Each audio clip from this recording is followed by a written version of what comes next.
Hey, Maurice and Odie gonna take over like Zach and Cody. Black and Snurdy is the best podcast. Gonna boom like Wile E. Coyote. Gonna make magic, they move like they hairy. Ain't talking about mental health, no, it's not scary. You know that she coming up with the astrology. Mo got a comic and that's the best policy. Maurice the goat, talking about animation cause you know. Odie, she moving wavy like the boat. Watching some movies and she taking notes. Yeah, kick back, listen. Black and Snurdy have risen. Upload on a mission. 5 stars, never dissing. Black and Snurdy, ooh. Black and Snurdy, yeah. Black and Snurdy. Hello and welcome to another episode of the Black and Snurdy podcast, the only podcast where two sexy black nerds get together to shoot the shit. I am Mo, aka Kid Licorish. And I'm Odie. And together we are the aforementioned Snurds here on 165 of the Black and Snurdy podcast. How are you doing today? Great. I always seem to spill things the moment we're about to. Just like my grandmother. We're about to. Like, we couldn't take her anywhere without her spilling something on her shirt. Hey. And she would even put the napkin right up here. I need to just leave it there. Yeah. Somehow, some ways. Well, happy Halloween. Ooh, it's spooky. There's By so the many time, terrible things happening. Yes, by the time you've heard this, Halloween will have passed, but it's still a very spooky season. Daylight savings time just happened. Spooky skeletons. Shivers up my spine. I'm mad at myself for missing daylight savings time because I like to stay up and watch the clock change. It's because it usually changes around 4 o'clock in the morning. Yeah, I completely forgot until this morning when I was like, oh wait. Man, I appreciate the extra hour. Yeah, me too. Did I tell you how for a long time, an embarrassingly long time, I thought that when we got the clocks turning back, that we gained an extra hour for the whole time that was daylight savings time. What do you mean you gained an extra hour? I thought we just got an extra hour. Like, you know how you get that extra hour when you jump ahead? Uh-huh. And don't ask me to tell you how. So you thought there was 25 hours in a day? I thought so. I mean, and I guess I never thought about it like that. I just thought, okay, we learned, okay, we get an extra hour. So I just thought, oh, we get an extra hour during this was from the time they taught us about daylight savings time. That was just it. It was just like, oh, I guess we get extra time. And I never thought about it again outside of just like, oh, trying to push the clocks back or move forward or whatever. Until I was, I don't know, maybe I was in college or after college. Might have been in college, and I was talking to a friend, and she was like, "No, we don't get an hour every day, only during this one time." And I was like, "What?" You sound like my friend who that can't be possible. Who they didn't believe in unicorns, but they just thought that unicorns existed. Like they had maybe died out. Yeah. Like what's it called? Like the buffalo? Yeah. Like they were introduced to the concept of unicorns as a kid and just never thought about it until they were in a conversation just at like a party or something, and unicorns came up and they revealed that they were like, yeah, well, unicorns existed.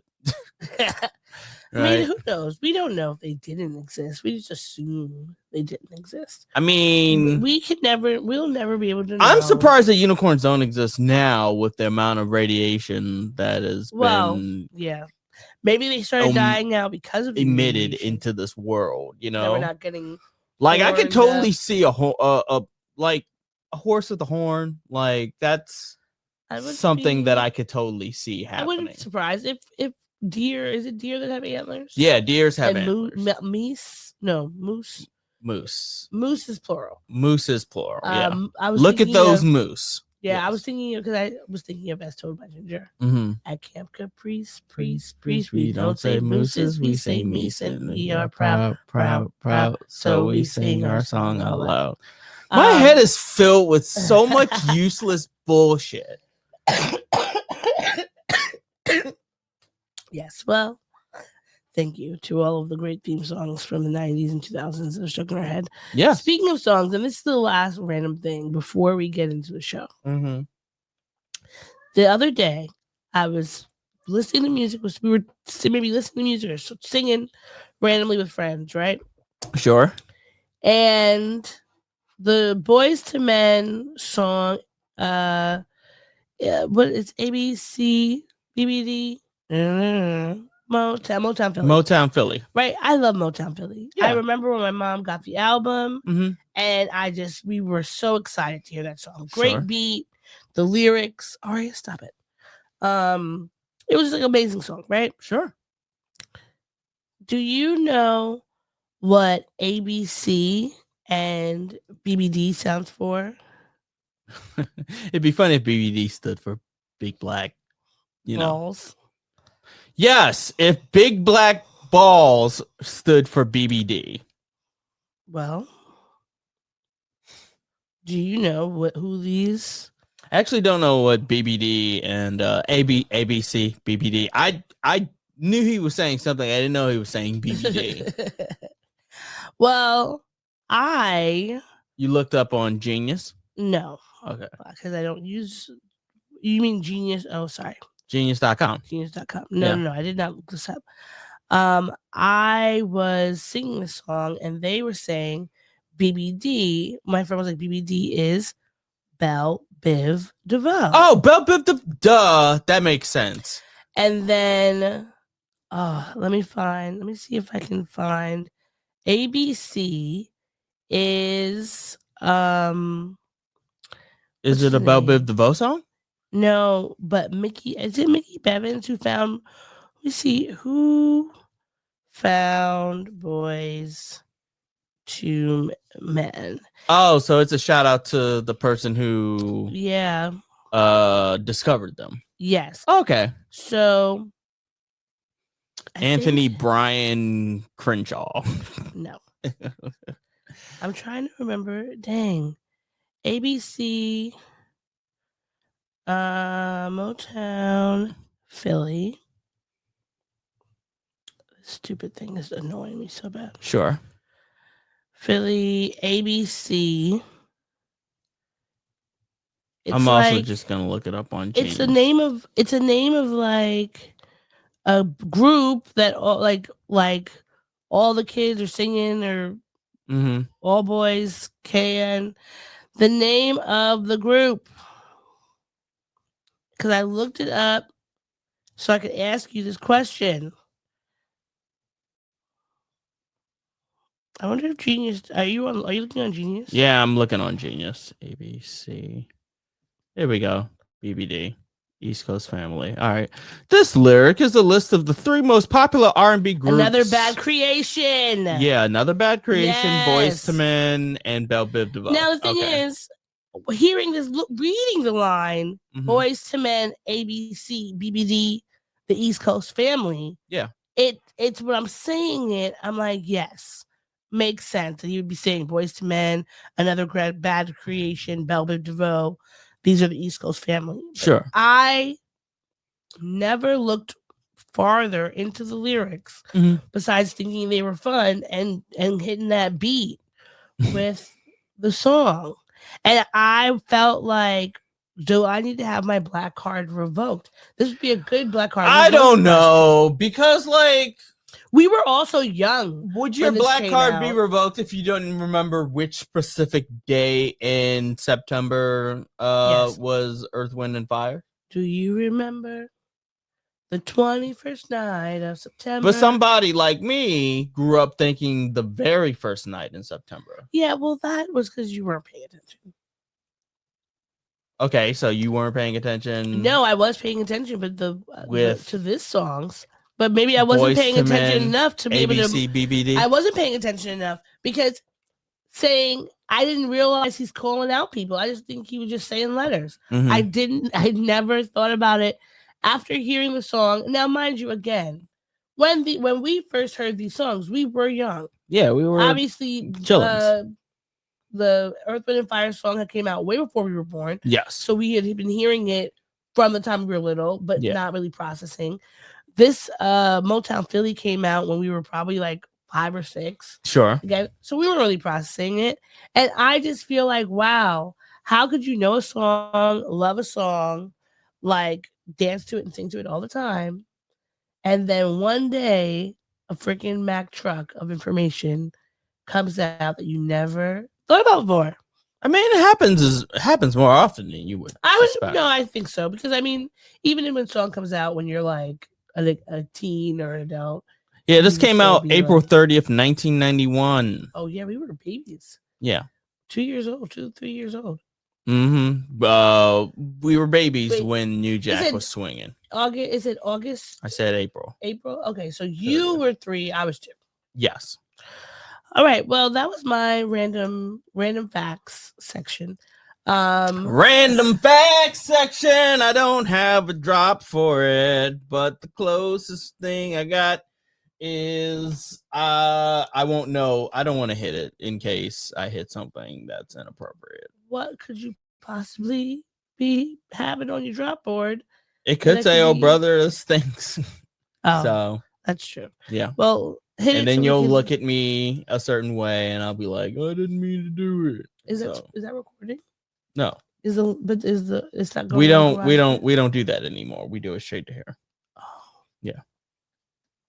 Did you make sure the roadcaster's connected? Yes. Okay. Roadcaster is connected. All right. Well, anyway, let's jump into pop culture. Yes. Let us, as soon as GarageBand is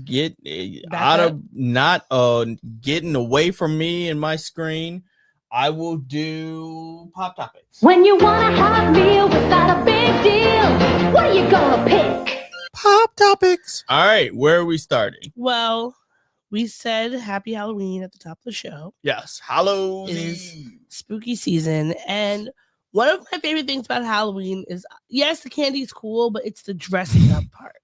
The candy is cool. The candy is cool. The candy's a cherry on top. Mm-hmm.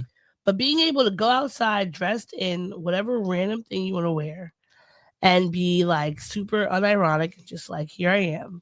I love that. It is fun to look at people dressed up with the most random things. And not only just random, but you could totally tell like the effort levels that people are putting into, because like some people like go all out and do up a whole thing. Other people are just like, hey, I'm wearing a mask, or I'm a unicorn because I have the unicorn pajamas on. A variety of onesie of outfits. You have the people who are trying to do like cute, comfy. So maybe you're gonna have a onesie. Maybe you're gonna come out as Stitch or a bear. Yeah. Shout out to my friend Gladys, who came as Little Kim in the Crush on You video. She did. She looked so good. She looked dope.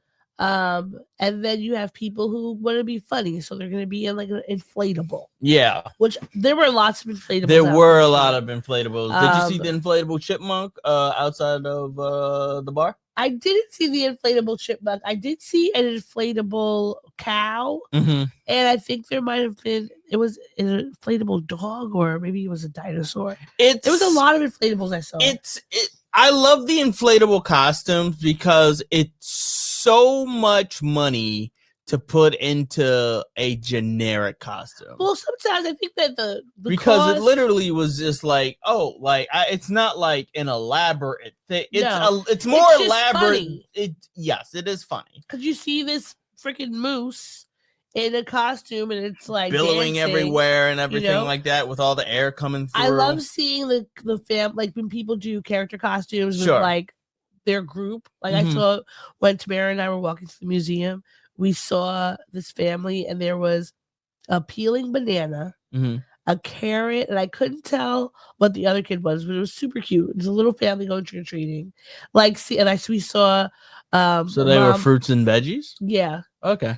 We saw a mom and her child were Haagen-Dazs ice cream. Yeah. And they made it themselves. I saw a woman pushing 2 babies in a stroller dressed up as Beanie Babies because they had the big tag that said TY. Oh, that's cute. Yeah. See, like that's the things that I love when people get creative, especially like when adults dress up, because I feel like a lot of times people, even when you think about as a kid, like once you hit like 12, 13, people would be like, trick-or-treating's for babies. I'm like, trick-or-treating's for everybody all time. Yeah. Okay? It literally is the only acceptable time of year where you can dress up. and walk around and ask people for candy. That and whenever Comic-Con comes around. Yeah, but even then, when we have Comic-Con, you always see those people who are like, why are all those adults dressed up like that? Because they want to. Yeah. Because you can. Yeah. And it's a joyous activity. Like, because I'm someone who's very much like, I want to wear whatever I want,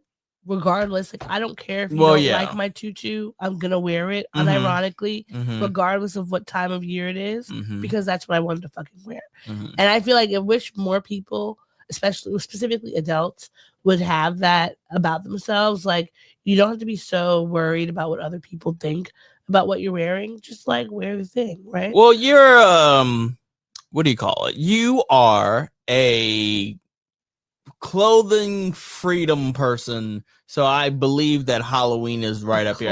In many ways, you're the Luffy of Halloween. I am. Yeah. Give me more meat.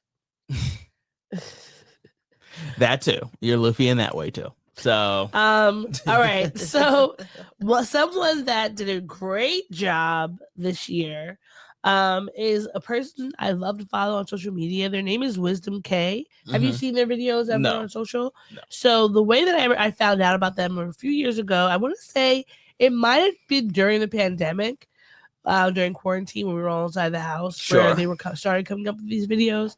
But they would just take like clothing that they had, and they would just like make random like fruit inspired outfits and come out like looking really cool, or like anime and movies and things like that.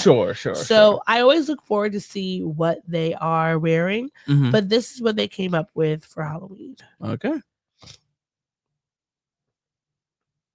Style Halloween. Okay, so last year I did Christmas. Now we're asking for Halloween. Is this gonna be like every holiday because what's next, Labor Day? You know what I mean? We gotta ask.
Yeah, that was very elacious.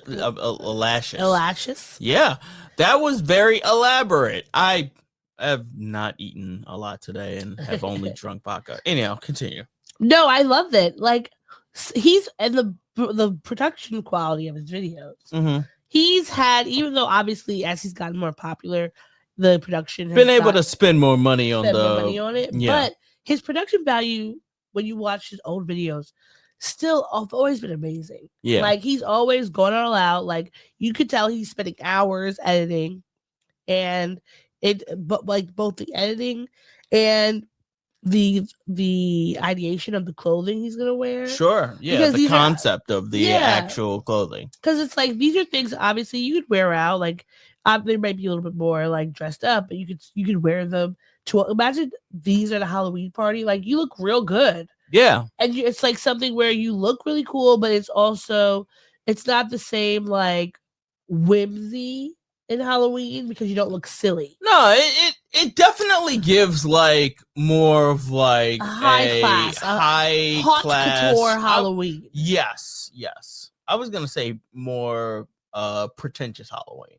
Oh, well, I don't know if I would use the word pretentious. Well, because the only reason I would say pretentious is because I feel like pretentious has negative connotations. Oh, okay. Like, you're trying. I see what you're saying. I see what you're saying. I'd say it's more of like, imagine a Halloween party where everybody was to dress up like a character, but not exactly like that character. Well, like your interpretation of what that character was. That's why I think it's like a high fashion. Yeah, sure. Because it's like, say if you're going to like the Met Gala, right? That's technically like a Halloween costume party, so right? it's like, it's kind of camp.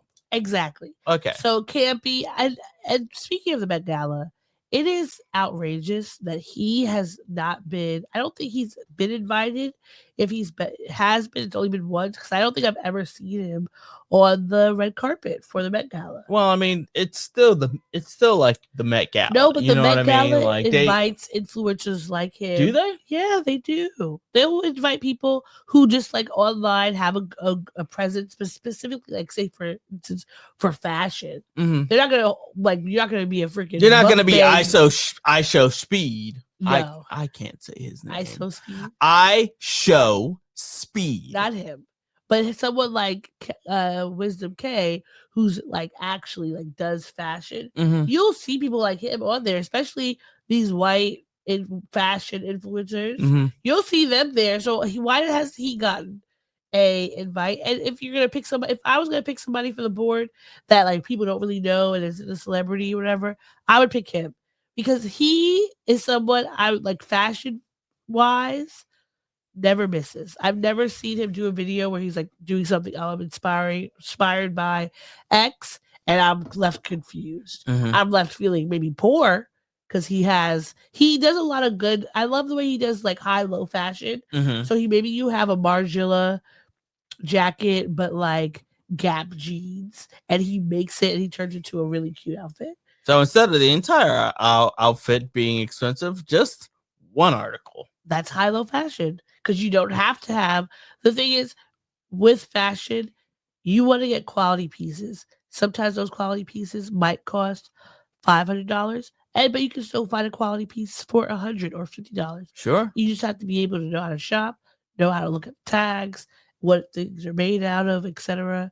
But I love him, and I hope that we get to see him at the Met Gala next year and get him getting some really good like fashion jobs. Because remember we talked about, what was it, last week or 2 weeks ago, how Jaden Smith is getting and got a job. That was a little while ago. Which he was a house, right? His face was a house, or he had a house on his face. But he got, remember we talked about him getting picked for, I don't know if it's Vogue or, I don't think we talked about that. Louis Vuitton. We did.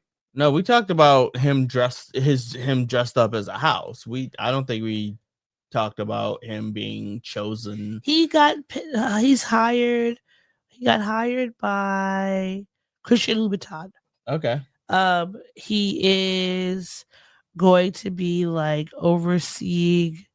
He's taking a creative help for shoes, leather good, and accessories. Oh, good for him. So obviously, like, great. Being a creative director for a luxury brand like that, amazing for him. We know he loves fashion, and he's like, he makes interesting styles.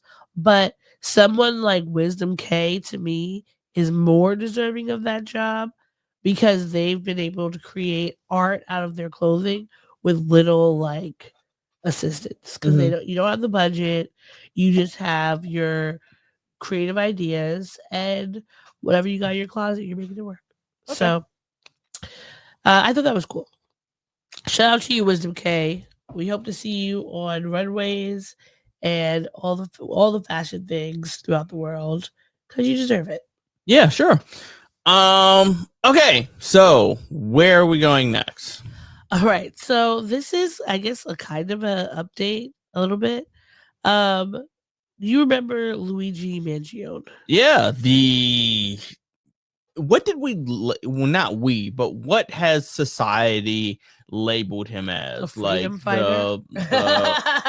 the insurance killer or something like that. He's like the insurance, assassinator or whatever. People have accepted the 1% assassinator. Yes, there was something like that. Yeah, like, because people have accepted that he probably shot this man, but they also are like, okay, well, he also was the head of the company that denied my grandmother her insulin. Right. Because she didn't make enough. So good for him, But this picture was leaked and had everybody on the interwebs talking because they love Luigi Mangione. But it's Luigi Mangione with Hugo Chavez's former head of military intelligence, Hugo Caraval, who's the man on the right. So I'm thinking it should be him if they're saying it's the man on the right and not right directly in front of him. This picture is funny because it kind of feels like a diversity and inclusion picture that you're going to get at college, because you have like the white guy, the Hispanic, the black guy. They're all together. Imagine a diversity and inclusion photo for prison. Like just marketing that, like, hey, our prisons are diverse. We have all types in our prison. Like, exactly. But we meet our quotas for others. We have black people and others. We have black people, white people, the rest.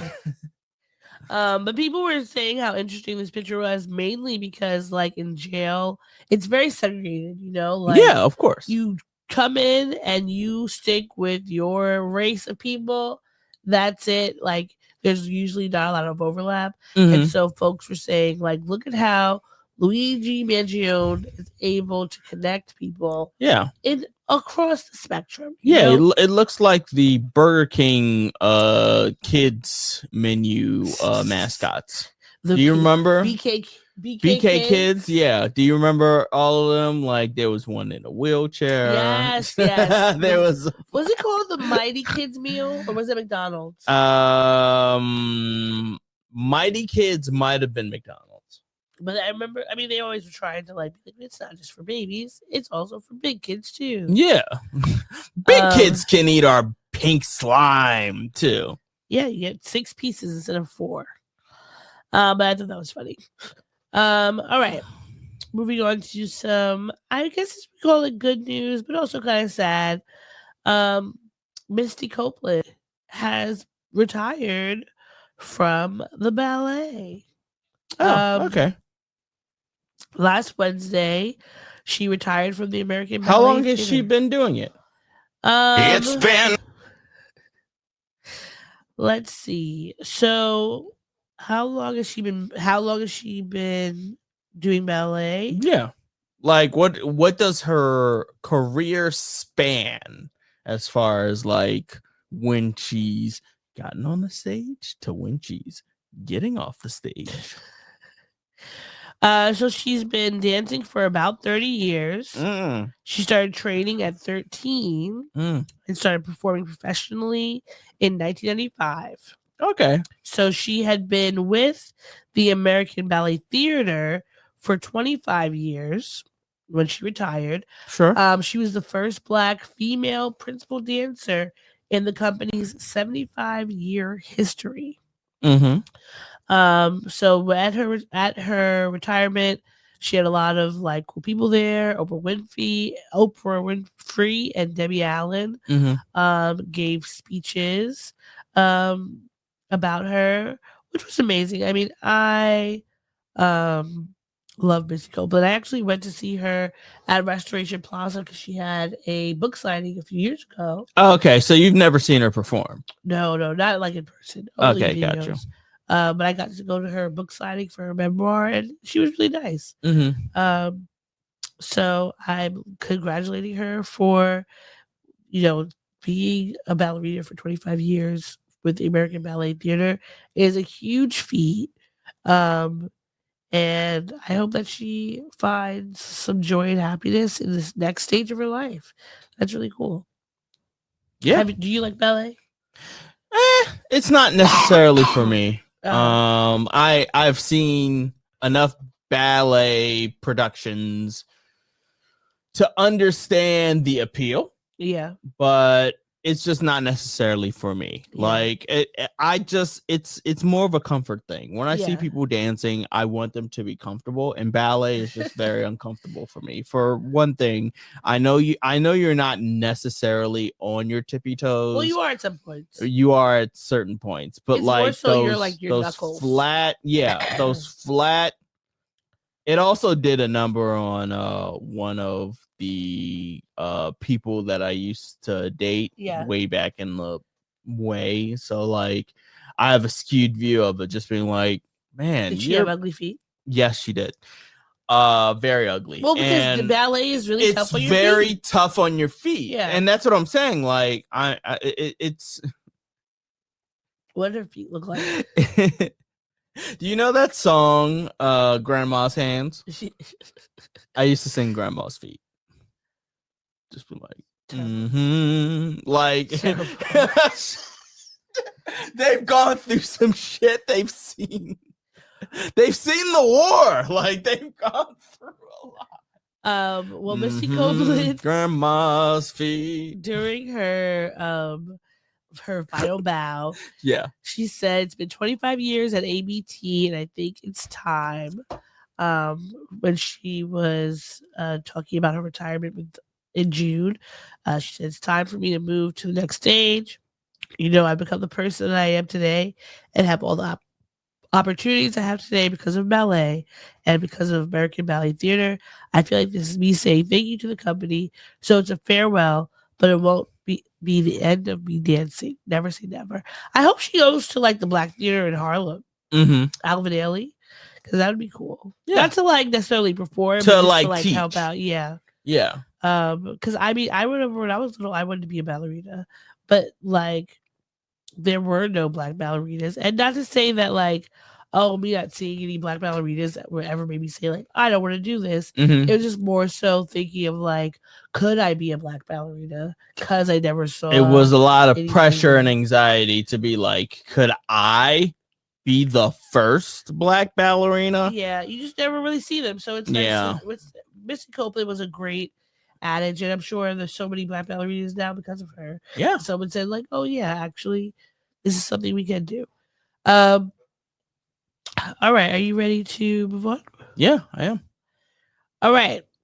So, have you ever seen Ocean's 11? I've seen Ocean's 11, Ocean's 12. I don't think I've seen Ocean's 13, and I missed the women's reboot of Ocean's. You didn't see that one?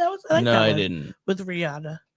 Well, there was an Ocean's 11 type heist somewhere very famous called the Louve. Yes. So let's look at some of the things that the robbers took. Now I couldn't tell you what all these things are. I mean, it's a good selection of very pretty looking things. These are like some tiaras or some crowns and tiaras. I see some earrings. Some earrings, a necklace. What looks like a brooch. We see some bracelets. A lot of things. A lot of different gems. A lot of gems that they probably stole from whatever the colony they were massacring at the time. But here we are. Here are some of the things that were stolen. I will say, every heist movie that I see or that I have seen usually makes off of like one mega thing. You know what I mean? Like it's usually a bunch of stuff. This was a lot. Like I don't know if they were a part of the same collection. Yeah. But it's the only way that makes sense that they could steal all of this is if there was a part of the same selection in the same area. Yeah. Because I can't imagine anybody running around the Louvre stealing stuff. like stealing stuff. Well, you know what I mean? Like breaking glass. They had like with the Louvre heist, it was something where like, yeah, the folks stole things, but it also didn't feel like that day that they were like, it didn't seem like it was a big thing that happened. It wasn't like, you know, they had smoke and mirrors or whatever. It felt like more so like, oh, we are here to take some stuff and just nobody is paying attention to. So you're saying they didn't create a elaborate sequence. Yeah.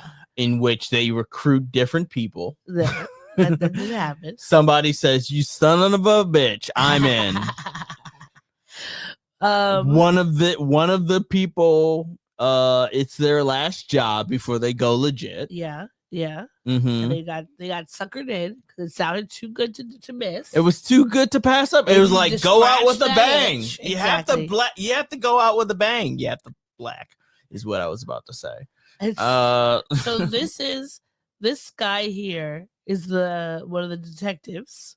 Yes, and I can totally see that. Like he looks like he's supposed to be in the Knives Out. Yeah, movies. He does look like he's supposed to be in the Knives Out. This is like literally, if you were gonna show me a still from the movie they make about what happened, these two people here, exactly what I would expect. Can I tell you something? I think we both give too much respect to detectives and too little respect to detectives. Yeah. It's a weird dichotomy. I think I say we give too much because there are a plethora of fucking procedural shows that I'm sure that you digest where it's basically an investigator joins up with the police officer and helps them to, because detectives are figure out what's going on. But each of them has a hook. Like one of them, Castle, was like, "Hey, I write books for a living." Sometimes it's Elsbeth, where it's like, I'm like an overseer of the police to make sure that they're not stepping on necks and shit, but also I'm a quirky mom, or like high potential, or just like I'm a high functioning A type. Yeah. But also these people are really good. I mean, most detectives, I would say, in general, if we would take, because TV skews it a lot, right? Yeah. But generally, you have detectives who they go from being beat cops to just being people who are on the street looking around. And then when you see that the people have more potential outside of just like stopping folks and they're using critical thinking, then they become detectives. And then you become a captain and you commissioner. It's like a whole thing, right? I want to have see at least some kind of common sense. I want to see more B-level procedurals with B-level detectives. There are a bunch out there who are like, and when I say B-level, I mean that they did not get A's and B's. They got the Shield? C's and maybe D's, and maybe every fourth case they get it right, but by and large they're just like incompetent. I want to see more incompetency in my private detectives. Go to the Adams administration and you'll see a bunch. Sure. All right. So about the people that participated in this, but we don't know who did it, right? Well, they did arrest some people. Okay. They've arrested some people. We don't know. Yeah, obviously they were just arrested, so we don't know their names. And the French police have not put out their names because that's a part of their like criminal justice thing. But there was a 34-year-old Algerian national who's been living in France since 2010, who is being suspected as being one of the two thieves who entered the Apollo Gallery where they stole these things with disc cutters to cut into the display to steal the jewels. He was arrested on October 25th, trying to take a flight out of Charles de Gaulle Airport, one-way flight to Algiers. That was it. I feel like he should have took a boat. Like he should have tried to get on a boat. It would have been he would have less conspicuous. Yes. It's just that you can't move. Any movement that you make is gonna be tracked for the most part, and planes are big. It's a big tracker. That's a big tracker. Get on a. They will figure out what your move is if you have bought a plane ticket. There's a train that goes from Paris to Germany. You can get there in like 2 hours. You can go to Greyhound and just say, plop a bunch of money down and just say, hey, I want to buy ticket to anywhere. Actually, give me a ticket. Because in my mind, I would do only cash, a ticket to 3 different locations, and then get on whichever one. And then that's a good idea, so they don't suspect. So they can't. They have to exhaust more manpower to figure out. Oh, did he go to Seattle, Chicago, or Des Moines? Not even saying that those would be the 3 places, but that it's at least it's a good start. It's the only 3 places that I could think of at the moment. Well, apparently he was not like a super high criminal, but he did do some. Clearly, he got caught. He did some petty thefts. And he has some road traffic offenses and 1 theft. His DNA matched a scooter they used in the getaway. He has been charged with theft by organized gang and criminal conspiracy. Another man is a 39 French-born, and DNA was found on one of the glasses cases where the jewels were displayed. You gotta do better. You have to use gloves. And on items with these gloves on gloves. Like you use the plastic gloves and then the leather. I guess gloves. it might be difficult to like cut stuff if you have the gloves on, but and then you take the leather gloves off, and the plastic gloves are still on there, so you can have more fine tooth details in your. This is why precision. You should matching. Be a part of a gang. I should be. Yes, I mean, I often think of myself as an artful dodger. I could totally wrangle a. Well, no, I'm too old to be wrangling a group of kids stealing things. In the apocalypse, I'm an artful dodger. I'm taking in all these orphans and I'm teaching them how to steal so that we can all make money and well, not make money, but live. Yeah. Well, the 39-year-old, he was working as a taxi driver, which was operating illegally. So he had a car, but he still used a scooter. No, this is the next guy. The other guy had a scooter. Oh, okay. He was known for a few thefts that he'd done. Another man, 37, was arrested 10 days after the heist. He's believed to be the 3rd member of the team who arrived at the Louve with a lift truck simulating renovation work to stop the vehicle at the foot of the museum. And then his DNA was found inside the basket lift. He has 11 previous convictions, 10 for theft. He was convicted in 2015 in Paris in the same theft case as a 39-year-old suspect, so they were friends. See, that's why heist movies aren't fun for me, because in my mind, what they're not doing is not showing that all the DNA is being exposed to these places. You know what I mean? Like you can dress yourself up in however many garbs and suspend yourself from a wall like it's Mission Impossible and do all these things.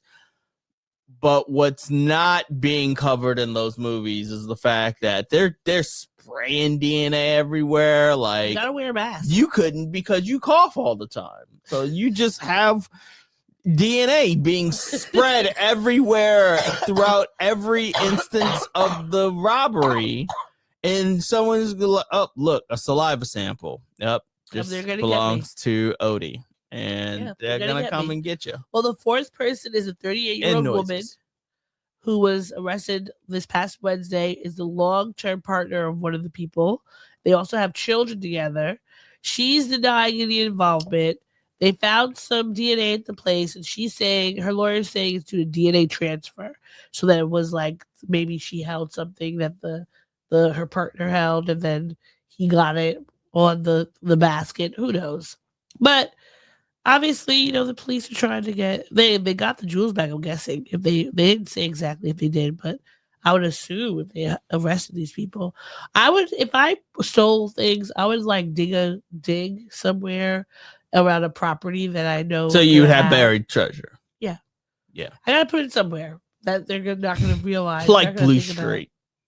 Exactly. Just hide it in an air duct in a building. Exactly. Yeah. No, I would definitely hide my ill-gotten gain somewhere, much like a pirate would. So just make a map of it and then just go there when the heat dies down. And hope that it's still there. Hope that it's still there. Yeah. Makes sense. All right. Let's move on. So early voting has started. I have not early voted. I have not. I'm not gonna at this point. No, Early vote. I'm fine with doing voting on the day of. Yeah, I'm okay with doing it. It's usually in and out where we are. Yeah, even the presidential election. It's not as hectic and crazy. We are not living. I mean, now Cuomo is probably going to try to get like some sort of redlining happening, but we don't live in an area where, they try to like suppress voting to the upteenth degree. Mm-hmm. So we don't have to stand outside in the heat with like no water and all that. So it's generally a good in and out. If you go early or if you go late, you know that you're going to have basically the whole day to do it. But Zohran Mamdani and what's his name? Silva, the one of the guardian angels. Yeah, the one with the hat. Yeah, and Andrew Cuomo were in a debate this past week, and Mamdani is not holding any punches. This was one piece of the debate that I thought was pretty interesting. Mr. Cuomo, in 2021, 13 different women who worked in your administration credibly accused you of sexual harassment. Since then, you have spent more than $20 million in taxpayer funds to defend yourself, all while describing these allegations as entirely political.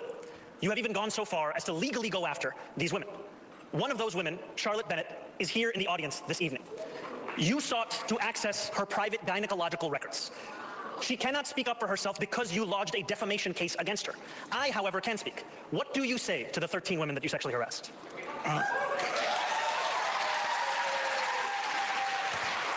If you want to be in government, then you have to be serious and mature.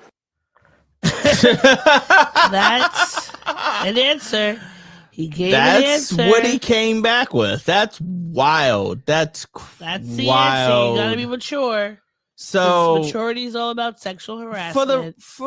Okay, correct me if I'm wrong. I thought Andrew Cuomo dropped out. No, Adams dropped out. Oh, Adams! That's what we were celebrating. Oh, okay. Adams was out of here. Okay, He had another party because it's been confusing. The last few days, people have been coming to the door, knocking on. First off, I don't know how they're getting into the building. I'm not letting them in. And they're knocking on the door, being like, "Hey, I hope you're not voting for Andrews." And I'm like, I thought he was gone already. Be out here. They're trying to make sure nobody is voting for this dullard. We already have enough problems in government. New York is one of those states where it's like the last bastion of sense. And what's his name? Adams is an idiot who's up, one of Trump's flunkies. Cuomo is who he is.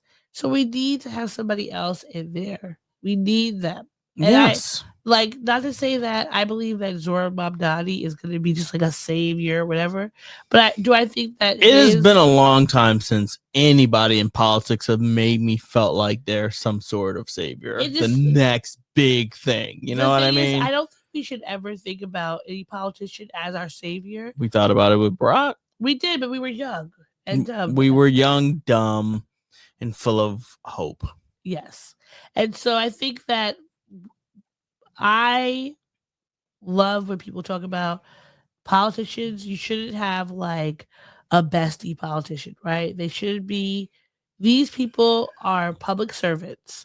So they are getting into this job to do the bidding of the public and what's best for us. So when they're doing that and they're doing a good job of it, we cheer them on, we celebrate them, we thank them. When they are not, we should be saying, get your act together. This shit ain't right. Do better. And I think that is a good stance to take.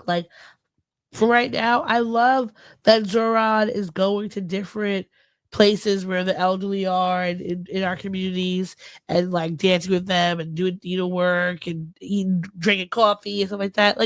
Those are great things. We need to be doing that. We need to be having you be someone who's advocating for all of the New Yorkers, regardless of whether they're able-bodied, elderly, they're sick, single, married with children, they're immigrants, etc. Those are great things to have. And I hope that what he is pushing out during his campaigning are things he's going to stay true to. Now, knowing if you understand bureaucracy, you know that regardless of how great somebody is, there's still so many other things that need to be in alignment for them to be as great as they could. Because once you get in there, you still have to deal with like everybody else in government. Yeah, sure. I've seen The Wire. So I look forward to him hopefully winning and getting like some things better in the city. But some people who are kind of haters of him are trying to push him out of the race and out of the country. So this person, Representative Randy Fine, is moving to begin the denaturalization process against Zohran Mamdani, so he can be deported. Now, I do not know who this white man is, but he doesn't want Zohran here because he does not want to have a brown Muslim mayor of New York City, which is crazy because why not? Yeah. Like, why wouldn't you want to? Because the thing about Zohran is that hate rarely makes sense. He's brown, he's Muslim. He also, like, I think he was born in Uganda. He has a very interesting background.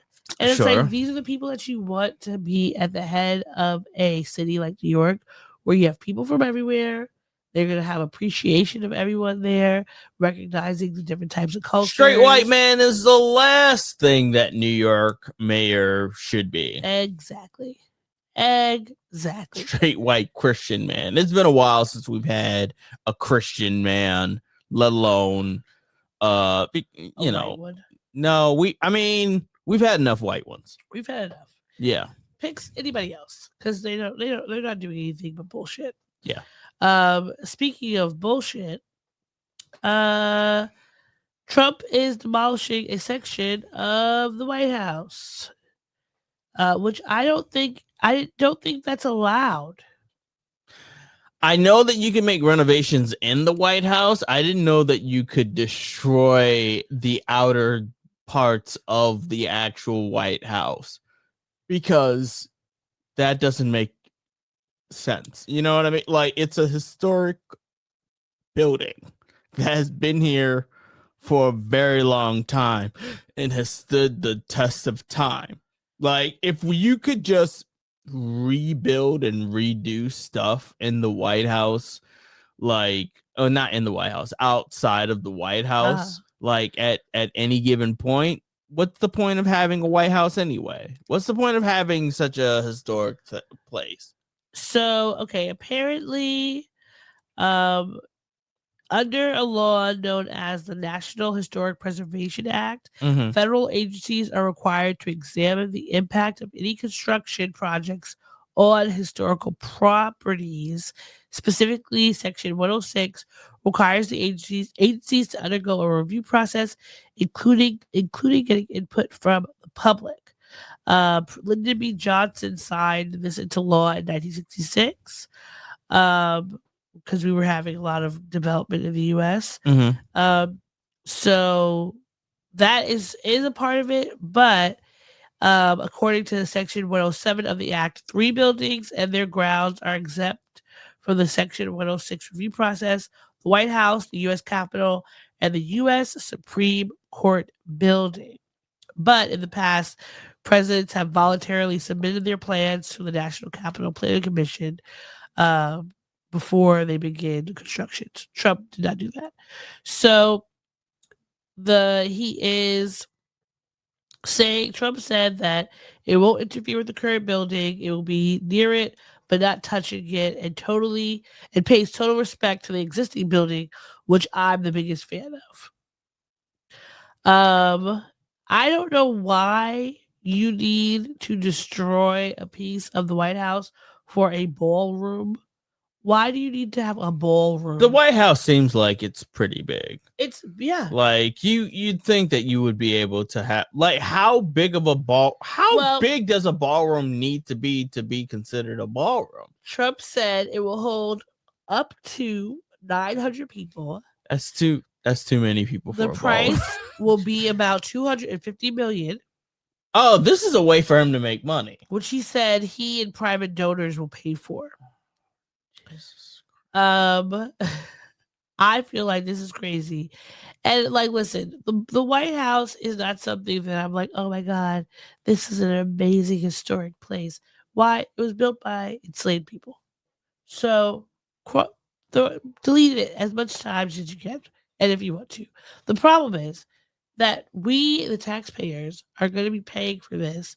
And I bet you when they rebuild it, they're not going to be building it with like great materials. They're going to be using paper mache to put this shit together. And it's going to be crumbling. It's not going to be the same quality of material that like the place was built in or the first that place. Any other president who's made renovations has used for this building. He's gonna do whatever he can to steal just money. slapdash spackle. Yeah, just like these new apartments that they're putting up. They're up in 5 months. How, Sway? How you can't possibly build such something sturdy? You know, they're not using insular materials between the walls. Everybody That's why it's so fucking frigid. Like I told you how I moved in with my then girlfriend at the time, and that place like had an electric heater and an electric AC. And I was curious about it. I was like, why is an electric heater? Like, do we have to run the heater during the winter? And turned out not only did we have to, but there's no insulation between the walls. So like wind was getting right into the room. Yeah. And it was during like a polar vortex type scenario. Your heat was always having to be on. Yeah, the heat always had to be on, and it was not powerful enough. So you better freaking put on a sweater. But luckily, I had been dumped by that point, so I was out of there. Well, good for you. There's always some kind of. I got out. All right. In more political news, folks have been kind of shocked, I guess, to learn that apparently Rev Al Sharpton was a secret informant for the FBI. I don't know why people are surprised by this, because a lot of those people in the civil rights movement and any kind of justice movement there's plenty of them that have been spies. That's how Fred Hampton was murdered. But let's listen to hear the type of spy he was, and then you can let me know if you think that he's like a bad guy. Clean about his secret past as a government informant. CBS Tuesday Carlin tells us the activist admitted to helping the FBI bring down some of New York's most wanted. I was not and am not a rat. The Reverend Al Sharpton identified as confidential informant CI7, now admitting he wore a wire for the FBI. He helped the government go after boxing promoter Don King, music executives, and mobsters, including Vincent the Chin Gigante, who famously wore his robe and pajamas in public. I was cooperating. Sources say that cooperation likely started after he was nabbed in a drug sting caught on video. Helping the feds may have helped him. But Sharpton says he went to them because members of the mob wanted him dead. They were threatening to kill me. Sharpton is kicking off his National Action Network convention this week with headliners President Obama and Mayor de Blasio, who defended Sharpton. I think he has done a lot of good for the city of New York and for this country. Retired NYPD Detective Sergeant Joseph Jackalone says unmasking any confidential informant troubles him. You never want this because we need people to help cooperate, so this is an unfortunate incident. Sharpton said he has no regrets. He'd do it all again. Dave Carlin, CBS 2 News. Do you call him a rat? It's weird that he went after, they said, criminals and music execs. Well, because I guess the mafia might have mob ties to these music execs, and they might have been cleaning money with them. I mean, no matter what, he is what he is. I would say he's kind of radish. Well, is being a rat a bad thing? It depends. It depends on if he's a public figure civilian, but he is a civilian nonetheless. Like now they said that they busted him doing some dirty shit. And then he turned and said, I'll help you get some other guys. And therefore that's what makes him a rat. He ratted out in order to save his own skin from some sort of if they didn't catch him and he was like, you know what, I'm hearing a lot of things in these rooms I'm in. You think if he had went to them, that would be different? He would be, because he's still a civilian. Like he's a public figure, but he is still a civilian. But it's the whole they busted you, and so now in order to get the sentence either light or look the other way, I'm going to inform on people. That makes it radish. Yeah. I mean, he did say they were trying to kill him. I think I definitely would try. If someone was trying to kill me, I'm gonna take you out by any means necessary. I'm gonna figure it out. What way? But at what point were they trying to kill him? Well, at that point, how was he already an informant? No, not yet. That's why he said that he wanted to do it because they were trying to kill him. He says that, but they also had you on a bust. So they did. That was when he was still wearing those. You see the true character come out when the pressure is applied. Like, I'm gonna arrest you, and some people hold up and some people fold up. That's why I tell students, don't do crimes. You're not good for them because you're gonna tell. You're gonna fold hard. You're not gonna know how to do it correctly because all of y'all are not paying attention. Yeah, someone's gonna get in trouble, and then next thing you know, gonna be like Christian in Midsummer. Just be like, we never collaborated, we never knew him. We're not a part of that. So sorry that he stole the book. No one stole the book. That movie is fucked up. It was a good fucked up movie though. It was a good fucked up movie. All right. Speaking of things that are fucked up, Kevin McCall, songwriter, is airing out his grievances over a lot of celebrities. He's been mentioning Chris Brown, I think Tyrese. This video of him basically cursing Tyrese out because apparently now Kevin McCall is homeless or dealing with some financial issues. Sure. And he's been calling out celebrities he's worked with in the past, singers he's worked with in the past, because he's like, I've fallen on hard times and y'all are not like stepping up like you should. Tyrese is a buster. That's how I felt. Yeah. When all the home I was getting into it with all my homeboys, everybody in the hood, because I'm famous, but I'm broke. So I'm living on my granny couch. This nigga Tyrese, he got a big-ass mansion at this time. He called it Reese Hondas. He got Benny Hondas in the back. He got a Starbucks, a gas. He got all type of shit. This is my idol. I do music because I used to walk the lights. He's a Benny Hondas in his house? Century and Avalon, I go all the way up the street by myself and watch his talent shows. That's why I do this shit. So he calling me. I really want to be friends with the nigga, but him just calling me is enough. So I'm like, ooh, he finna let me move in. He's like, look, you homeless? I'm finna do something for you. You know, he get real dramatic. He's a transformer type nigga. That's what I'm gonna do for you. God told me you don't want me letting somebody else go through the hurdles that I've overcame without at least giving them the gems, if you will. Shut the fuck up. So then this is what the nigga do. He said, so this is what I'm gonna do for you. You say you homeless, you need somewhere to stay.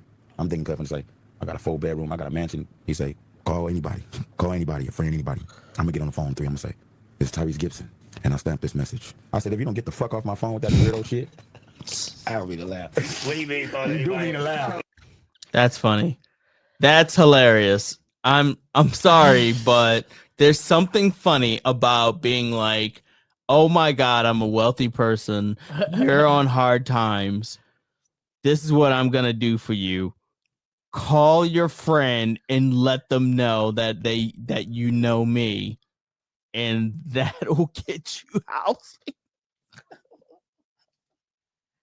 Well, I don't really figure bad about this whole situation with Kevin. Like, you're still alive and kicking, and you can figure out some other thing to work. You're a grown man. Oh, he says he's staying on his grandmother's couch. Go find another type of job. Get your construction certification. Go sweep the streets. Go work at McDonald's.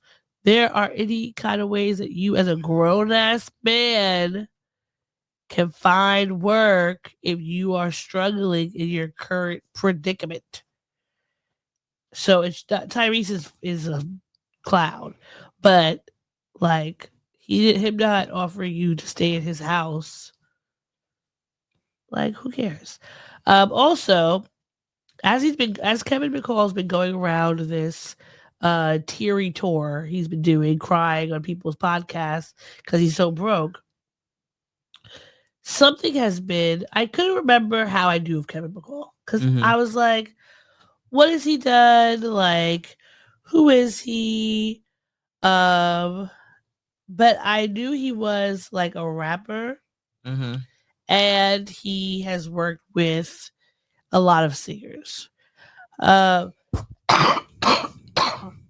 Sorry. So when you look up his like background, he's best known for working with Chris Brown. He signed in a joint venture with RCA Records. He signed Chris Brown in a joint venture with RCA Records in 2012. So he has written a lot for him. I gotta blow my nose. He has 3 albums. I've never heard of them. Well, one came out in 2018 called Sincerely Kevin. And then he has the Eargasm 2.0 and the Eargasm 3. Where is the Eargasm? Yeah, where's the Eargasm 1? You Part popped 1. all the way to another place. He has a lot of mixtapes. He has some singles. None of them really went well. He has some that he's been like a feature, like he's been featured on as a featured artist. Some outside of Chris Brown, he has writing credits for Wiz Khalifa, Joe Jonas, Justin Bieber, Gucci Mane, Carrie Hilson, Maya. So like he has a lot of like credibility in the music world. But the thing about you, when you are a famous person and something happens, you're talking about the situation now, but people are going to remember what things you did in the past, and it's going to start coming up. Because recently, I found out that he is Eva Marcel's from America's Next Top Model and The Real Housewives of Atlanta franchise. They were together. They have a child together. And apparently, or allegedly, while they were together, he was abusing her for some time and started when she got pregnant. So I've been looking back at different interviews that she did around this time, because like one of the interviews this was 2019, because she decided to like come out and start talking about it on some shows. And so I'm like, this man is just, you're getting your comeuppance for being a terrible human. So I really don't feel bad about it. I don't feel bad about a man not having a job if he's not trying to find another job. And I don't feel bad about a man not having a job when he's a shit human being. Sure. So you're 2 for 2, buddy. Find something else to do. Like, you are a rapper, but I'm sure you could figure out some other way to use your talents. You just don't want to do certain type of jobs. And that's a you problem. Because at the end of the day, if you lose your job, you got to be ready to do anything. Be a bricklayer. Go fucking spin cement. Okay? You can be a janitor. Anything. There's nothing wrong with any jobs out there. Go find one. Sure. And in more troubling R&B news, Sammie was arrested. Let's look at I don't know why these people with so much talent and resources still find their ways. What was Sammie's song? I like the way you look at me. Okay. I like the way. Because he had 2 songs, baby. right? It was that one, and then there was another one where in the music video he flipped over the girl. Huh? Isn't that Sammie? I don't remember. I like the song he has, Come With Me. I like that one a lot. I don't know which one you're talking to. I like it. I like the way. No, that's him. Yeah, that he has a song called "Pussy Cry." Didn't know about that, but so this is his mugshot. He's looking real dusty. Mm-hmm. But he was booked for allegedly beating on his girlfriend in front of their child, which is why he has a cruelty to children, third-degree witness, misdemeanor charge, a battery, family violence, and fugitive in state charge. He was booked on October 19th with a bond amount of $1,050, which is crazy. I feel like it should be more. But this is just very sad that he has fallen this far. I feel like the last thing I knew about Sammie was him talking about being anti-vax. Mm-hmm. That's the last thing that I remembered about him. Did you find the song? I think it was Crazy Things I Do. I think in the music video he Is it little flips. things I do? No. Crazy Things I Do for Love or something like that. Are you looking to see where he's gonna flip? Yeah. Is it towards the end of the video? There we go. Look at him. He flips. There we go. That's Can you play a little bit of the song so you hear it? Just so I could. Oh, okay. Well, flipping over somebody's head is pretty crazy. Yeah, I knew. It was so distinct. It was such a distinct music video. Very terrible, shitty, but I remember that flip. So there we go. Well, he jumped into the Shade Room's comments to talk about this latest situation. And he put TSR, y'all should know better. Should have hit me and my team first for the facts, opposed for clickbait. Y'all know how I rock. Now, do we? Because we've only interviewed you. Do you have a team? There's a very good question. Y'all brought me back career-wise, but I see y'all pushing an agenda of negativity, and that's fine. God bless y'all. I pray the apologies are as loud as the lies and offenses. Let me share. Oh, how long is this? Yeah, if he had a team, I'm pretty sure they would have advised against this. Well, this was a post that he put up.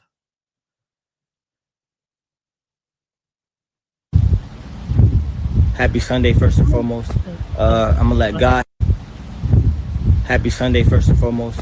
I'm gonna let God have his say, and the courts have their say, and the truth shall set you free.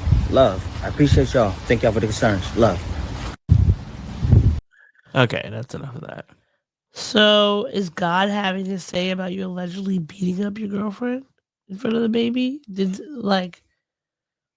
That's what it says. He did it in front of their baby. Yeah, that was the whole thing. That he was beating up the girlfriend in front of the child. That's why they put the child endangerment or child cruelty. I see. The men in the music business are not doing well, but the women are. You read my mind. The women in music have been doing some good things. So, have you heard of Mona Leo? Mm-mm. She made that song. Well, she has a new album called Sexy Salon. Sexy Salon? Sexy Salon. It's well, Salon is a name for Black Americans that came out. Well, it's started a few years ago. But the new single is called Sexy Salon. I believe that's the name of the album as well. But I love the video because she is ending the diaspora wars. And saying, like, listen, we're all Black. She said, we're all Black. When cosplay's over, they're not trying to figure out if you're from Haiti or Jamaica. I wanted to show solidarity across the diaspora. That's why the flags are stitched behind me, because in the video, she has a bunch of flags, like the Black American flag, plus like Haiti, Congo, Sudan, etc., are all there. And I love that because we deal with friggin' diaspora wars all the time. Mm-hmm. So having someone who's like, no, we're off that, I appreciate it. Sure. Have you said you have not heard of her? No. So you've not seen the video or heard No, of I the have song? not. It's No, the no. one that's like, if all the white people to the back, and if you're not, it's like, if you're not black, get out, or something like that. I don't know. I love it. She says, I need my reparations, bitch. You gotta bring me my shit. These bitches, my kids. I've been dreaming about fish. You're never supposed to put your purse on the ground, but I'm slamming this curling purse on the concrete. So I love the video, and it's a great song. So if you have not watched it, if you haven't heard of it, go look for it. Also, we have a new album coming from Meg Thee Stallion. Mm-hmm. She has a new video for the lead single, Lover Boy or Lover Girl. I think it's called Lover Girl. That's a good question. What is it called? Hold on, let me look. I think it's called Lover Girl. We were just watching it. My man, my baby. Lover Girl. Okay, so it is Lover Girl. So what did you think of the video for Lover Girl? I've never wished to be a chair more. It is Lover Girl. She definitely was doing what she needed to Very do. provocative. Very provocative. Very, very enticing. Yeah. Expect nothing less from Meg Thee Stallion. She's amazing. Yeah, she is. Very beautiful. She's very gorgeous. sexy. She's talented. She makes great visuals for her projects. Some people said they didn't really like the song because they felt like it was basic, but I'm like, what? She's dancing around talking about my lover boy, my baby, and It has all the elements that you can expect from a Meg Thee Stallion song. Yeah, and every song doesn't need to be freaking Chaucer or whatever. Like, it's fun. Why can't we have fun songs? And if you listen to the album, I'm sure there's gonna be more that have like depth to them. Mm-hmm. But why can't we just have a cute, fun song? Even if it's just made for TikTok, who cares? I love it. I want some more of it. So shout out to you, Meg. We appreciate all the things you do. Always bring it. She looked really cute for Halloween. I forgot what her. She was Chozo from Jujutsu Kaisen. Yes. Yeah. She always comes out with a good, usually like an anime themed Halloween costume, and I always appreciate that. A woman after my heart. Ooh, that was close. Wrong? Sorry, I saw this right here and thought that the mixer wasn't plugged in. Oh, that would suck. Yeah, that would suck. All right. More music news. The men are fighting again. Mhm. Cameron is suing J. Cole over their song Ready 24. So the song was on J. Cole's album or the mixtape Might Delete Later. Yeah, it was. It was a good song. I don't really remember it, but he says that Cameron says he hasn't been properly compensated for his part in Ready 24 and asked the judge to recognize him as co-author of the track. He wants a full accounting of the song's earning, which he believes exceeds $500,000. So, I mean, the I Might Delete This Later album wasn't necessarily in heavy rotation when it came out. No, it was only it had that one diss song that he then deleted, Yeah. funny enough, later. Yeah. But otherwise, Crocodile Tears, I think, might have been the only standout that I can remember. I don't even remember. I mean, I remember the name, but I don't remember anything that he had going on for that album. Yeah. Because he put it out and then he apologized about the beef. And that was kind of it for it. You know, we didn't really get a lot going on. So Cameron, you know, he's been in a lot of rap beefs recently, or even though his rap beef with it's less beef and Omar more Gooding. disputes. Rap disputes. Because he has not responded to Omar Gooding in anything but his petty patty antics. Because he hasn't gone out and made a song. And Omar Gooding has like 10 songs out at this point. It keeps telling him, like, get in the booth. Come back at me, bro. But we haven't heard anything. Where's the music, Cameron? That's we want. He's not making any music anytime not. soon. Like he's successful with his podcast and once you kind of make that transition over into media, it's hard for you to step back into the booth. Like every now and then Jay-Z will make a song, but by and large he's just sticking with building his empire and being a billionaire and stuff like that. Like Andre 3000, like it can't get him back into the booth unless it's to play more flute. Flute and Loot. That should be the next album. Flute and Loot. Flute and Loot. Money and Music. Money and Music. Flute and Loot. That might be the title of the episode. Flute and Loot. All right. So moving on from music, we have some TV news, some chicanery and shenanigans. And some shenanigans. Yeah. So first thing I wanted to talk about is a new show that Keke Palmer has coming out that's supposed to premiere on her network. And it premiered, I think it should have premiered this past Wednesday. It is called Southern Fried Rice. I'm not going to give you any information besides that. We're going to watch the trailer and you tell me what you think. Okay. Sure. Right? Yeah. So here we go. All right, say cheese. Cheese. Okay. I know I got some explaining to do. Let's start with the elephant in the room. Yes, I'm Asian. Yes, my family's black. And yes, I've always been hard to miss. This is Coco. College is what you make it. Once you immerse yourself in the opportunities here, I'm sure that you will find W has so much to offer. I mean, to hell or not to hell.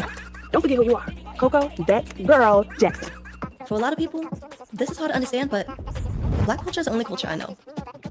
Okay. Tiger, pride, W, you know. For every person that prejudges you, there are dozens of people that can't wait to get to know you. Yeah. That's why I chose Wright University. So I could be with people who get me. So that I can figure out who I am beyond the comfort of what's familiar. All right. Not necessarily the biggest fan of the name, but this could be an interesting show. I personally have for as many Asian people that I know, and I know a number of them who grew up in like the black diaspora, with black patois being like their just that was just the neighborhood that they grew up in, and that's just what it was. This is the first time I'm seeing some. So her parents adopted hers. So she's supposed they to were be black, Asian child adopted by black family. Interesting. And then she's finding herself in this HBCU.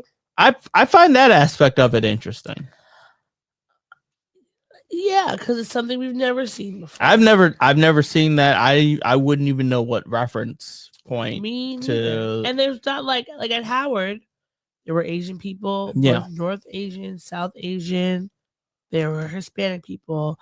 There were European, like white Europeans. Yeah, they were all over. There's people from everywhere, from different places.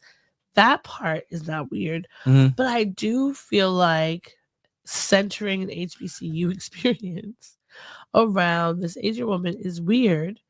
And something that I saw they were talking after this came out is they were talking about a different world. And you remember Marissa Tomei was on A Different World? Yes, she in the first season, right? Yeah. And allegedly, when they made the pilots and things, like the point of it was gonna be centered around her. And then people said, "Wait, that's weird. Why would this be centered around weird? Yeah, this white woman when we are a historically black college and university?" And I think that is how I feel about this. She can have all like. Her being a part of like the main cast, but her being this child, I don't know. It's just weird. Now, I was looking for people's responses to it, but I wanted to get like Asian people's responses to it, just to see like, is it something that weird thing is weird? But they're like, no, this sounds like cool because I know plenty of black people or Asian people who have been adopted by black families, right? That didn't see so far. I would say I haven't seen that. This is one of the people I follow on social media. This is what she had to say. Guys, please do not get mad at me. I'm Please do not get mad at me. I'm just keeping it real, okay? Hear me out. Southern Fried Rice. They released a statement. They said, you guys are anti-intellectuals because you guys don't understand representation. You guys don't understand that representation is not just black and white. There's gray in between. And I'm not saying, okay, like, I'm not trying to be rude, but you guys, like, how many of you guys know of an Asian person who got adopted into a black family and went to an HBCU? Raise your hand. Not me. That's the part that is like, that part don't make no sense. And everyone is confused. I have been wanting more HBCU content. Yes, me too. In the media space, it does seem like a very They could have gone with maybe like they could have gone the Dear White People route, where it would be primarily maybe a black woman who has a white dad. Yeah, or something, or like even if they picked like a South Asian, like say, or someone who was from like Trinidad or Guyana, where you're in the Caribbean, so you're raised in this culture that's very mixed and all that of like people might it is very I would say strange for the jumping off point to be an Asian woman who was adopted by a black family. Not saying it doesn't happen. What about an Asian family who adopts a black girl? That also doesn't happen as much as I know, but it could. And what about like her going multiverse to the theory? HBCU? Everything has happened. You know? So what if this black girl has been raised maybe and you know what? And you know what? Maybe one of the writers on the show is basing their life on this. So maybe it could be a situation like that. But we're all very confused. Yeah. And it's just like because I want to have HBCU content like that's actually like centered around HBCU, that's fun and interesting and not the things that we necessarily have gotten before. But I feel like this one, I don't know, giving this Asian woman this Aquafina accent, which you already know how I feel about that, because Aquafina does not strike me as one of those people who grew up around all these black people and just acquired the accent. It seems very much like she put the accent on to get fame. Exactly. Yeah. And then because she didn't talk like that in any of her other movies. If you I think of when people say, oh, I grew up around black people, this is why I talk like this. So did I. So what are we talking about here? I've grown up, I am a black person who grew up around black people, and every time you talk to me, you don't sound anything like I do. And it's not to say that like I will code switch, I will use different accents when I'm around different people doing different things because of the multitude of blackness within my body and my experiences. Yeah. But you're telling me you talk like a black person, but you don't sound anything like me. Why? You don't sound anything like me. And it's not to say you have to. But what you're saying, you grew up around all these black people, but your black accent is very specific to the stereotypical black accent that you would find in movies and TV, which is the It's not like the woman who does the one that to the video. Maybe you could say she sparks me as someone who probably grew up around black people or in black culture or whatever, but she doesn't sound affected, and that's the part that's weird. And there's a component of like making it feel like you're trying too hard at it, Yeah. Because you're trying to be like, oh, what do black people sound like? Oh, well, I did affecting the watch neck movements and the whatnot. PJs that one time. So, especially also, you are cosplaying black people from like the South, and not even black people. Like you're not picking a region. Yeah, You're picking a very particular where does this take place? Well, It's I don't know. Southern fried rice, but like So where? My assumption is that she's a Southern Asian woman, maybe in Mississippi, maybe in Georgia. We know that there's plenty of Asian people who grew up in these spaces. In Louisiana, who have very particular accents, which makes sense. You grew up in these places, but I don't believe you, ma'am, grew up in these spaces. And that's the part that makes it weird. Because it's not even a show, it's a film. It is? I thought it was a film. Or sorry, I thought it was a show. All right. Well, is it a show? Someone says it's a Tubi film. That's on Reddit. You gotta go somewhere else besides Reddit. Like a credible place. TV movie. Okay. No, but that's so IMDb. Southern fried rice. Oh, okay. Maybe there's a different Southern fried rice. With black people? Let's see. And the Southern fried rice name is, I don't know.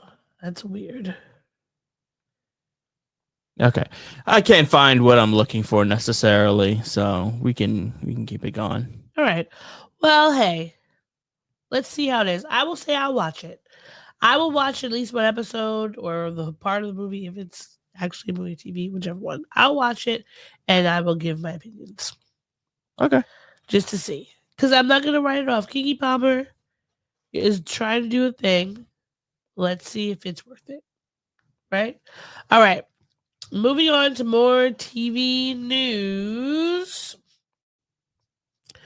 We have a premiere date for the Scrubs reboot. I hope they keep the theme song.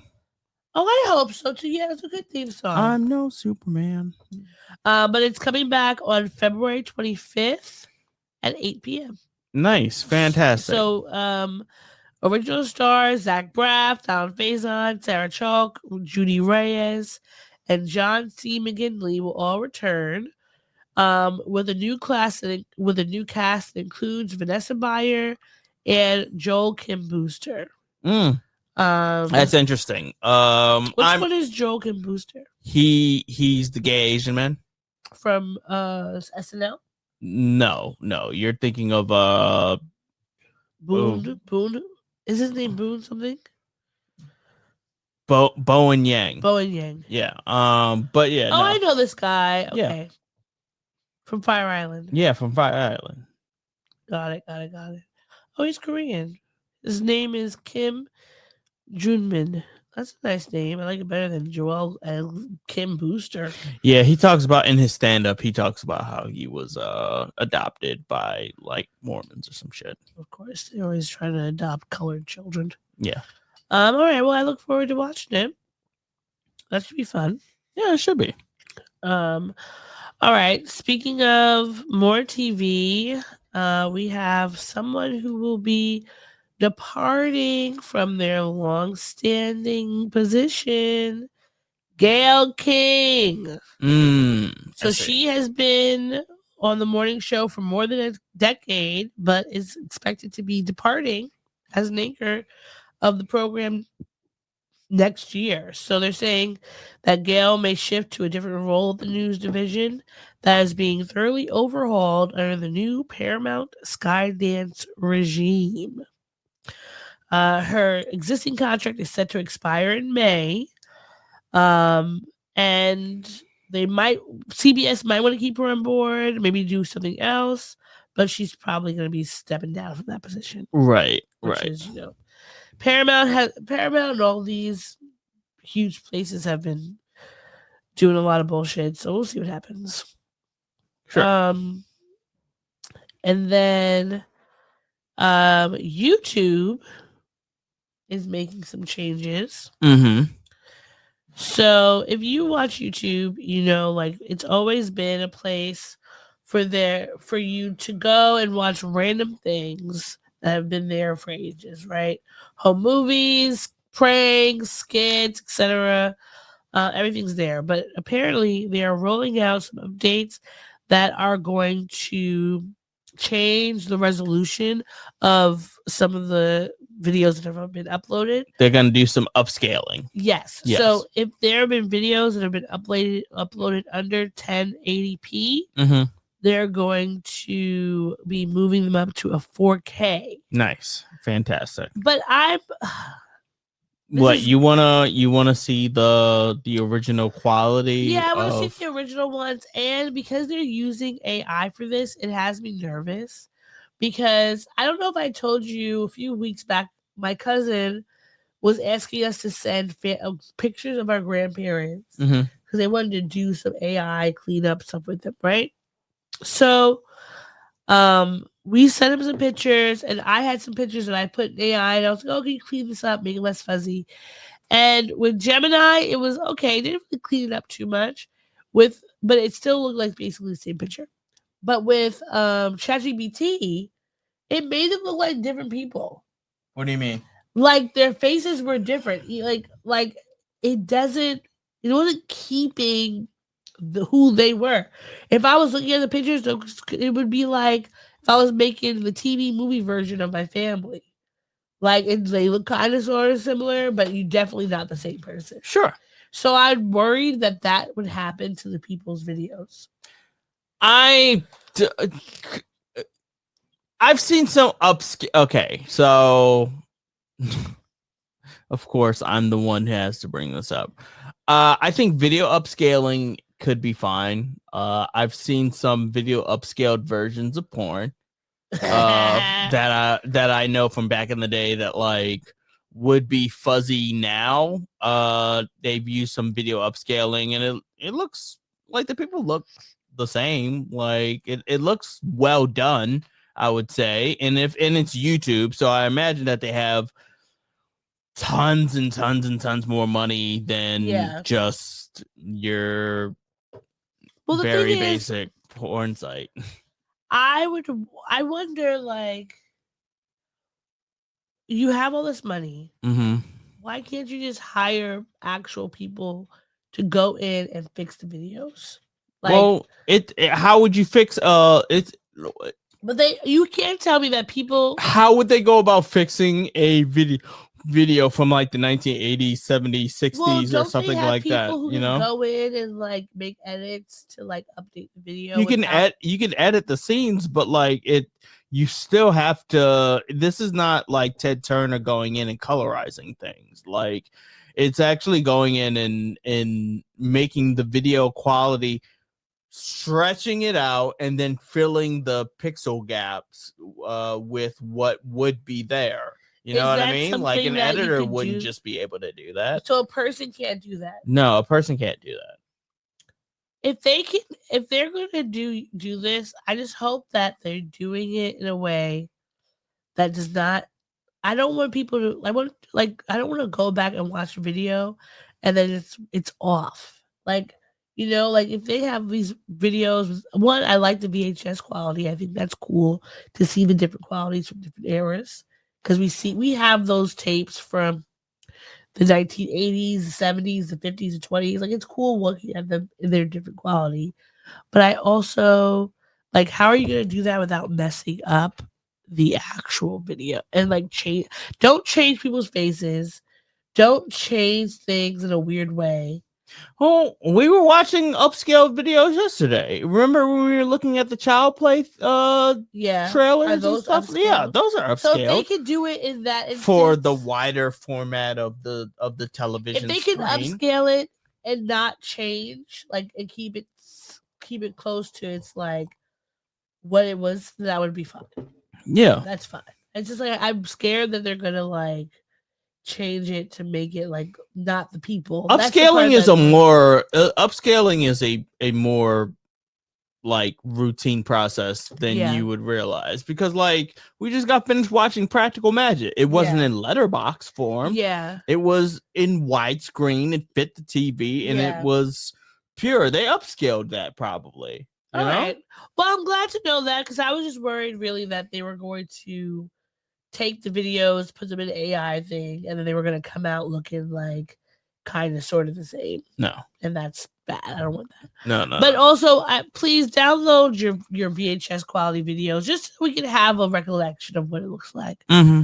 I think that it's important with media for us to have the originals and not just assume everything was always looking as like shiny and bright. Okay, where else are we going now? All right. So the last thing I want to talk about is the Epstein list. Well, more specifically, someone who's on the Epstein list. Well, I guess it's kind of two people. So the two kind of bombshell things have come out this week. One, there was a mysterious donor who was trying to pay during this government shutdown to keep the military running. They made a $103 million contribution. Their name is Timothy Mellon. And they are, I wonder if they're related. They must be related to Carnegie Mellon if they have all this money. But they're a railroad magnate whose net worth is supposed to be $1 billion. But they donated to keep the government run during the shutdown. But we find out his name is on the Epstein list. Right? And then someone else on the Epstein list that has recently gotten stripped of his titles, Prince Andrew, or the formerly known as Prince Andrew. Prince Andrew. Yeah. So a statement from Buckingham Palace, once they stripped him of his things, says His Majesty today has initiated a formal process to remove the style, titles, and honors of Prince Andrew. Prince Andrew will now be known as Andrew Mountbatten Windsor. His lease on Royal Lodge has to date provided him with legal protection to continue in residence. Formal notice has now been served to surrender the lease, and he will move to alternative private accommodation. These censures are deemed necessary, notwithstanding the fact that he continues to deny the allegations against him. Their Majesties wish to make clear that their thoughts and utmost sympathies have been and will remain with the victims and survivors of any and all forms of abuse. So this means that something is coming, right? I think that it means that they are... And they're protecting themselves. They're protecting themselves because they know that this information is there in these lists that have come out, and they can't hide from them anymore. Okay. You know, like, I think the problem with the royals has been always them trying to sweep things under the rug, handle them privately, etc. But this is a situation where you can't do that, because not only has the woman who made the allegations against him, she made them to everybody. Like, she said it out loud. Once everything came out with Epstein, she was very clear about what happened. And so they've been trying to sweep it under the rug, but now as more things come out, they can't anymore. So it's not benevolent and like, oh, I'm so mindful and I care about the people who have been hurt. No, they just know that they can't keep it a secret anymore. In an article that came out recently, it says that Prince Andrew apparently was at a hotel in Thailand for a 4-day trip and had 40 sex workers brought to his hotel during this 4-day trip. How come? You do not need that many people. Like 36 more than is needed. They said there was a famous trip to Thailand for the birthday celebrations of King Andrew, representing his country, and insisted staying in a 5-star hotel rather than the embassy, which he always did. Did they say what year this was? I think this was in 2001. Okay. So when did Midsummer come out?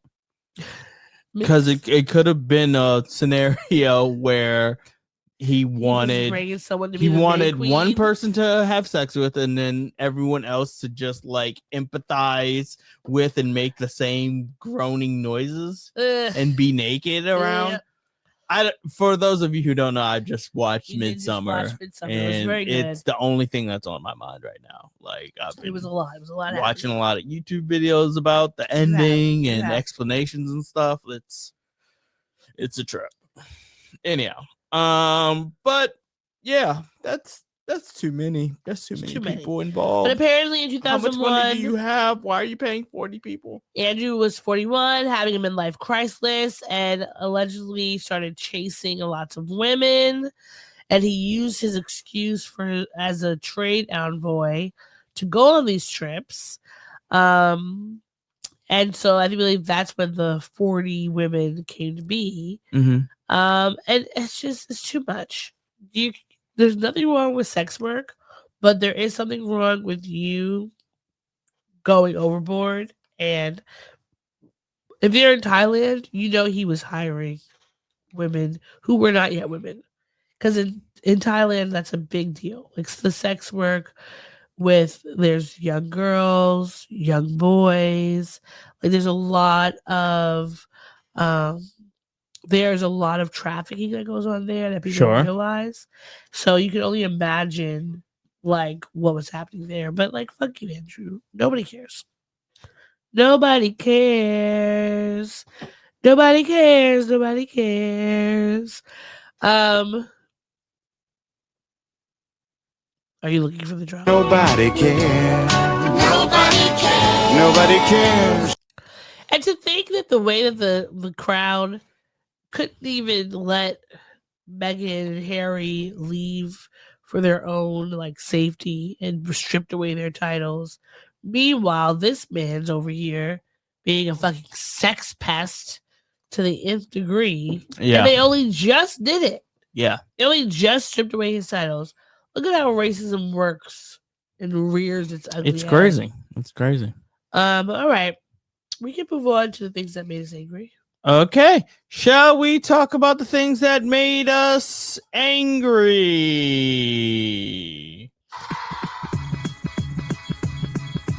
Bring it. What? Okay, what's making you angry? You go first. Okay, so I have no problem with admitting that I'll keep this brief. I have no problem with admitting that at this moment in time, I am a job seeker. I am seeking a job. Yeah. What I do not like, that shit I don't like. Uh-huh. I don't like getting rejection email. I'm okay with getting rejection emails. Yeah. What I don't like is getting them at 1:00 at night or on the weekends in general. Mm-hmm. It makes me think that like there's somebody in an office that's just like, oh, I have to get this out. You know what I mean? Like, and it makes me think that I wouldn't want to work for that company anyway. If you're pushing your people to get out these rejection emails at 1:00, 2:00, 3:00 in the morning or on the weekend. Like I've gotten several today and several yesterday. We record this on the weekends, and it made me think like, gee, like y'all can't wait until Monday. You can't wait to say no or whatever polite way of saying no until Monday. They're not doing it themselves. What's the polite way? Hold on, I'm trying to look for one where they, because it's basically the same thing regardless. Yeah. We've made the decision not to move forward at this time or something like that. That's a pretty standard position. It's a copy and paste bullshit thing. Yeah. So they just probably have an AI bot going in, looking over the resumes, and then. Well, I don't like it. Adjust your hours for your AI bots. Okay, what's making you upset? What's making me upset? Let's see. I think that like in general, adults, we should always be willing to be super mindful of our behaviors and how it impacts others. And like we need to remember that like when you're working with people, regardless of the job you have, that you're working as a team, and so that you need to jump in. Like if you see someone doing something, there should never be a time where you're just sitting there letting them do it. jump up and be like, where can I be of assistance? How can I help? What can I do to make your life simpler? Because this is something that is important in all aspects of your life, whether it's at work, it's at home, your friends, your family, whomever, because you shouldn't be just sitting around while other people are doing things. At least offer. They can say no, but it just makes everything run smoothly. What is the phrase? Many hands make light work. I think we should remember that because we cannot be so selfish and think about ourselves in all instances of our life. There's sometimes okay to be selfish, and sometimes we have to say, you know what?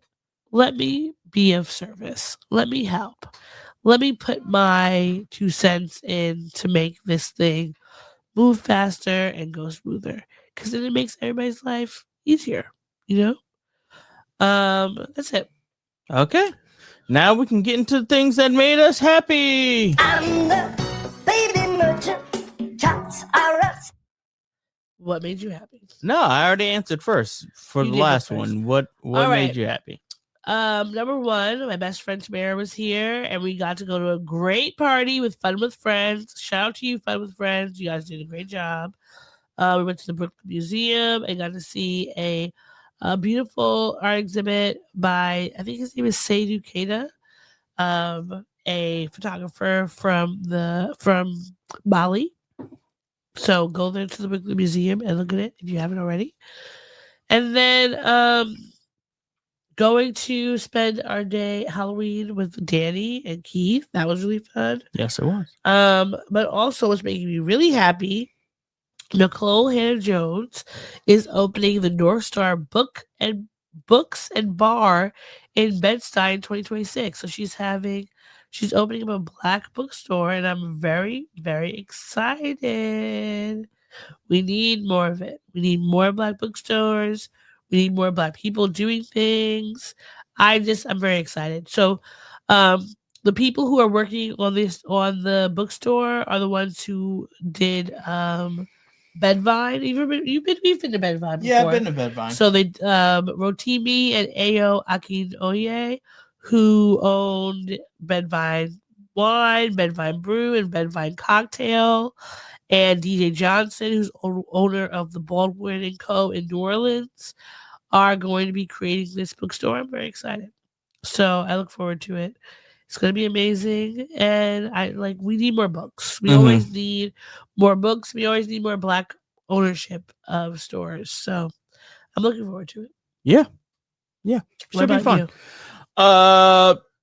you? Enjoying a fun Halloween. Shout out to Kaz and Naz. And shout out to Danny and Keith. Enjoyed spending my Halloween with the both of y'all separate twos.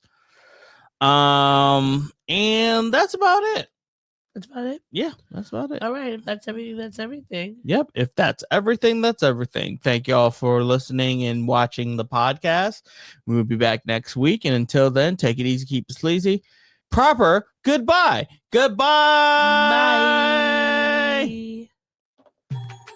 Thanks for listening to the show. If you'd like to contact the podcast, you can reach us via email at blackandsnerdypodcast@gmail.com.